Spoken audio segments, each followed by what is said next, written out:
ये है दैनिक प्रातःकाल का डिजिटल एडिशन प्रातःकाल लाइव। हॉटेलमध्ये नगरसेवक ठेवण्यापासून या 3 दिवस जे आठवड्यामध्ये नगरसेवक होते, विरोधक टीका करतात की शिवसेना घाबरलेली आहे, त्यांचे नगरसेवक भविष्यात नॉट रिचेबल राहू शकतात असे आरोप जे आहेत आता विरोधक तुमच्यावरती करतात, शिवसेनेवरती करतात. अरे शिवसेना घाबरणारी पार्टी आहे का? शिवसेनेला लोक घाबरतात. आणि तुम्हाला सांगतो आम्ही नवीन निवडून आलेत नगरसेवक, नवीन एकत्र बाबा चला ओळखी पाळकी बोलणं चालणं, एक दुसऱ्याचं विचाराचं देवाणघेवाण, बाबा काम कसं करायचं, जे जुने नगरसेवक ते प्रस्ताव कसे बनवायचे. आमचे जे जुने नगरसेवक आहेत, आमचे इथं आमच्या शीतलताई आहेत, राहुलजी आहेत,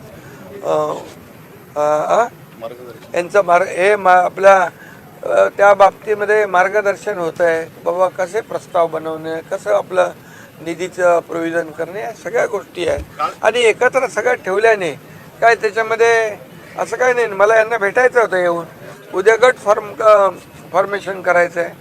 त्यामुळे एक इतके दिवस निवडणुकीमध्ये सगळे ते बिझी होते, थोडा वेगळा आनंद त्यामध्ये काय. ठाणे तुमचा बालेकिल्ला आहे आणि त्या बालेकिल्ल्यामध्ये ठाणे तुमचा बालेकिल्ला आहे. तुमच्या बालेकिल्ल्यामध्ये लाकडांची अवघी हाताच्या बोटावर मोजली एकच निवडून आला. मुंबईचा ते बोलत की मुंबई आमचा बालेकिल्ला, पण तुम्ही इकडे मुंबई बालेकिल्ल्यामध्ये आम्ही 29 नगरसेवक निवडून आणलेले आहेत आणि हा जनतेचा आशीर्वाद आहे आणि जनतेने आमचं काम स्वीकारलेलं आहे आणि त्यांचं नाकारलेलं आहे. संजय राऊत म्हणाले अरे जाऊ दे. जर शिवसैनिकांच्या भावना आहेत की मुंबईचा महापौर हा शिवसेनेचा असावा, शिवसैनिकांची भावना, कारण बाळासाहेब ठाकरे यांचं जन्मशताब्दी वर्ष आहे. मुंबईचा महापौर महायुतीचा होईल, महायुतीचा होईल. ऑपरेशन टायगर सर्व शिवसैनिकांना भविष्यात बघायला मिळेल का?